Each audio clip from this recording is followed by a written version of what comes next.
নমস্কাৰ মই আপিল ৰহমানৰ স্বাগতম জনাইছো এই ইউটিউব চেনেললৈ সাজি পঢ়িম ক্লাস 6 ৰ সমাজ বিজ্ঞানৰ যিখন তোমালোকৰ কিতাপ আছে সমাজ বিচিত্ৰা তাৰে আজি আমি যি তোমালোকৰ পাঠ্যপুথি আছে পাঠ্যপুথিৰ যি পাঠ 2 আছে সময়মণ্ডল আৰু মানচিত্ৰ এইখিনিৰ আমি যি অনুশীলনী প্ৰশ্ন আছে সম্পূৰ্ণখিনি সমাধান কৰিম সলিউশন কৰিম আৰু লগতে তোমালোকৰ যেটো আন এখন কিতাপ আছে সমাজ বিজ্ঞানৰ সমাজ বিচিত্ৰাৰ যেটো কৰ্মপুথিৰো মই ধুনিয়াকে উত্তৰখিনি কৰি দিম যিখিনি প্ৰশ্ন দিয়া আছে তোমালোকে ভিডিওটো শেষলৈকে চাই থাকিবা সম্পূৰ্ণ সমাধান উত্তৰ পাই যাবা ঠিক আছে সো প্ৰথমত চাবা তোমালোকে পৃষ্ঠা নং 13 দিয়া আছে অনুশীলনী 1 ত যি সকলে এতিয়ালৈকে চেনেলটো সাবস্ক্ৰাইব কৰা চেনেলটো সাবস্ক্ৰাইব কৰি লবা দেই ক্লাস 7 8 9 10 লৈকে মোৰ ভিডিও ফ্ৰীতে চাব পাৰিবা এটকা নলৱাকৈ ফ্ৰীতে টিউচন কৰাই যাম ঠিক আছে সো পেজ নম্বৰ 13 ত চাবা তোমালোকে অনুশীলনী দিয়া আছে 1 নম্বৰ কৈছে যে তলৰ প্ৰশ্নবোৰৰ উত্তৰ দিয়া ক নম্বৰ প্ৰশ্ন দিছে যে দুটা সময়মণ্ডলৰ মাজৰ ব্যৱধান কিমান আমি উত্তৰ কৰিম 1 ঘণ্টা 1 ঘণ্টা হৈছে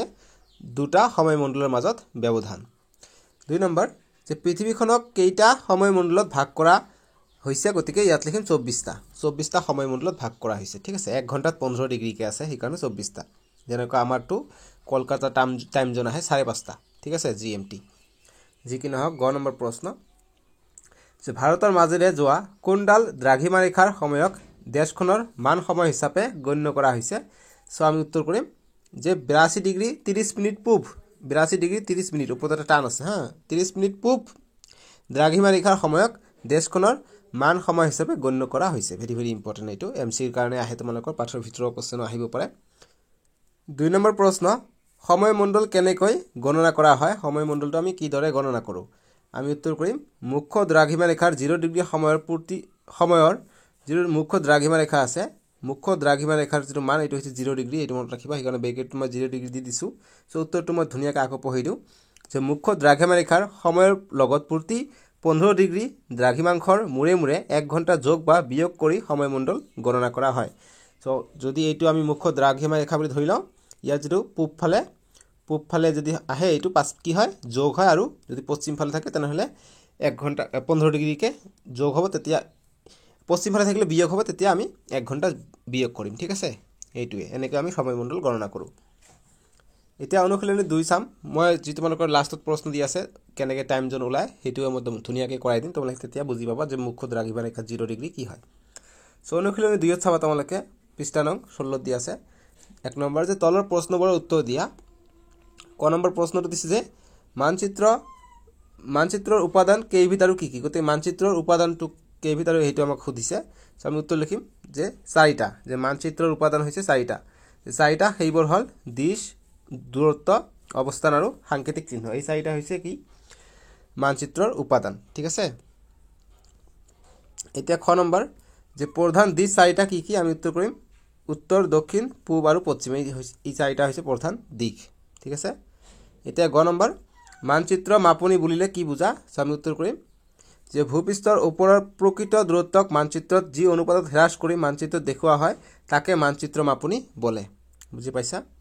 এতিয়া 2 নম্বৰ প্ৰশ্ন যে কিছু ক্ষেত্ৰত গোলকতকৈ মানচিত্ৰ কিয় বেছি সুবিধাজনক আমি উত্তৰ কৰিম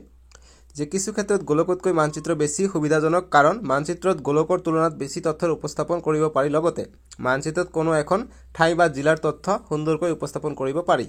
এই কাৰণে গোলকত সববিলাক বস্তু গোটে পৃথিৱীটো উল্লেখ কৰা আছে গতিকে অলপকৈ উল্লেখ কৰা আছে কিন্তু আমি কি মানচিত্ৰ আঁকিলে ধুনিয়াকৈ সববিলাক নদী কত আছে সববিলাক আমি আঁকিব পাৰো এই কাৰণে মানচিত্ৰটো বেছি সুবিধাজনক ঠিক আছে এটা 3 নম্বৰ প্ৰশ্ন যে মানচিত্ৰ আৰু নস্কাৰ মাজত পাৰ্থক্য কি ইম্পৰ্টেন্ট প্ৰশ্ন আমি উত্তৰ কৰিম যে মানচিত্ৰত কোনো এটা অংশ সৰু আকাৰলৈ পৰিৱৰ্তন কৰি অঙ্কন কৰা চিত্ৰই হল মানচিত্ৰ আনহাতে ডাঙৰ মাপনি সহায় লৈ অঙ্কন কৰা সৰু ঠাই এখনৰ চিত্ৰ হল নক্সা ঠিক আছে তেনেকৈ নক্সাত আমি দিক প্ৰস্থ এটা সৰু কোঠাৰ মাপিব পাৰো কিন্তু মানচিত্ৰত আমি মাপিব নোৱাৰো ঠিক আছে এটা 4 নম্বৰ প্ৰশ্ন যে মানচিত্ৰ অধ্যয়নৰ ক্ষেত্ৰত সাংকেতিক চিহ্নবোৰ কি দৰে সহায় কৰে আমি উত্তৰ কৰিম মানচিত্ৰৰ বিভিন্ন ভৌগোলিক তথ্য বুজিবলৈ সাংকেতিক চিহ্ন সহায় কৰে সাংকেতিক চিহ্ন কিহত সহায় কৰে ভৌগোলিক যিবিলাক তথ্য আছে সেইবিলাক বুজিবলৈ ঠিক আছে এতিয়া তোমালোকে চাবা কিতাপৰ তলত দিয়া আছে দলগত কাৰ্য বুলি তাতে প্ৰশ্ন এটা দিয়া আছে যে গ্ৰীনউইচত ৰাতিপুৱা 8 বাজিলে 60 ডিগ্ৰী পূব দ্ৰাঘিমাত অৱস্থিত ঠাই এখনত তেতিয়া সময় কিমান হ'ব গতে গ্ৰীনউইচত যদি ৰাতিপুৱা 8 বাজে তেতিয়া 60 ডিগ্ৰী পূবত থাকিলে যদি 60 ডিগ্ৰী পূব দ্ৰাঘিমাত থাকে তেনেহলে এই 60 ডিগ্ৰীত থকা ঠাইখনৰ মান বা ঠাইখনত সময় কিমান হ'ব সো আমি যদি বুজিবলৈ যাওঁ এইখন যদি পৃথিৱী হয় পৃথিৱীৰ এইটো হৈছে কি এইটো হৈছে গ্ৰীনউইচৰ গ্ৰীনউইচ ধৰিলা এইটো হৈছে গ্ৰীনউইচ ঠিক আছে সো ইয়াত আছে দ্ৰাঘিমা হৈছে 0 অংশ সো ভাবি লবা যে গ্ৰীনউইচ যেটো আছে গ্ৰীনউইচত যেটি আছে আমাৰ যেটো ভাৰত আছে ভাৰতটো পূব ফালে আছে আৰু এই ফালে যেটো আছে নেক্সট দুটা ভাগ আছে একচুয়ালি গ্ৰীনউইচৰ এটা হৈছে পূব এটা হৈছে পশ্চিম ঠিক আছে সো কেনেকৈ এটো কাম কৰে এই ফালে যদি 15 ডিগ্ৰী কে আগবাঢ়ে তেনেহলে আমি 1 ঘন্টা যোগ কৰিম 1 ঘন্টা বিয়োগ কৰিম আৰু এই ফালে 15 ডিগ্ৰী যদি আহে তেনেহলে আমি 1 ঘন্টা কি কৰিম যোগ কৰিম এই ফালে বিয়োগ এই ফালে যোগ ঠিক আছে মানে কেনেকা কথা ইয়াত যদি 0 ডিগ্ৰী হয় এই ফালে যদি 1 ঘন্টা যায় তেনেহলে ইয়াত 15 ডিগ্ৰী যোগ হ'ব ইয়াত যদি 0 ডিগ্ৰী হয় ধৰিলা ইয়াত যদি 8টা বাজিছে ইয়াত 8টা বাজিছে এই ফালে কিমানটা বাজিব একে সময়তে ইয়াত যদি 8টা বাজে নেক্সট এই ফালে যদি যায় আমি নেক্সট যোগ কৰি দিম যিমান ডিগ্ৰী থাকিব ঠিক আছে আৰু এই ফালে যদি চাও এই ফালে যদি আমি দেখিব যাও ইয়াত 15 ডিগ্ৰী আছে ইয়াত ধৰিলা ইয়াত আছে 15 ডিগ্ৰী সো ইয়াত যদি ধৰিলা 12টা বাজিছে তেনেহলে যি পূবত থাকিব পূবৰ 15 ডিগ্ৰীত কি হ'ব 11টা বাজিব অৰ্থাৎ 1 যোগ হ'ব অৰ্থাৎ পূবত সৰি 1 যোগ হ'ব অৰ্থাৎ ইয়াত বাজিব এটা বাজিব আৰু এই ফালে 1 বিয়োগ হ'ব অৰ্থাৎ ইয়াত 11 বাজিব ঠিক আছে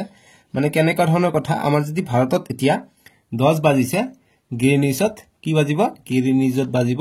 11 বাজিব আৰু গ্ৰীনউইচৰ হেইফালে থাকিব কিমান 12 বাজিব ঠিক আছে তেনেকে হয় গতিকে গ্ৰীনউইচত আমাক কি কৈছে ৰাতিপুৱা 8 বজা বুলি কৈছে গতিকে গ্ৰীনউইচত আমাক ৰাতিপুৱা 8 বজা বুলি কৈছে অৰ্থাৎ এইটোত 8 বাজিছে ঠিক আছে 8 বাজিছে যদি এটা হৈছে 60 ডিগ্ৰী পূবত অৰ্থাৎ পূব ফালে 60 ডিগ্ৰী পূবত দ্ৰাঘিমাত সময় কিমান হ'ব গতিকে পূব ফালে গলে এইফালে যাব লাগিব গতিকে 15 ডিগ্ৰী কি যায় গতিকে 15 30 45 আৰু 60 এনে কেনেকৈ আগবাঢ়ে তাৰপিছত 75 90 এনেকৈ যাব তো ইয়াত যে 8 বাজিছে এইফালে গলে 1 যোগ হ'ব গতিকে 9 বাজিব এইফালে গলে 10 বাজিব 11 বাজিব 12 বাজিব ঠিক আছে গতিকে পূব ফালে 12 বাজিব আৰু এইফালে যদি 60 ডিগ্ৰী পশ্চিমত গলে হয় তেনেহলে 8 ৰ পৰা 9 10 11 12 অৰ্থাৎ 15 ডিগ্ৰী 30 ডিগ্ৰী 45 60 গতিকে 12টা বাজিব কিয়ৰ ৰাতি 12টা হ'ব ইফালে হল দিনৰ 12টা হল ঠিক আছে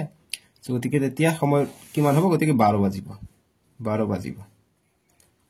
ঠিক আছে গতিকে ৰাতি এটো কি হ'ব ৰাতিপুৱা যদি 8 বাজে তেনেহলে দ্ৰাঘিমাৰ কি হ'ব 12 বাজিব গতিকে ইয়াত যদি 8 বাজিছে ৰাতিপুৱা তেনেহলে ইয়াত কিবা 12 বাজিব দিনৰ 12 বাজিব ঠিক আছে দিনৰ 12 বাজিব বাস এনেকৈ কৰিম এতিয়া তোমালোকে চাবা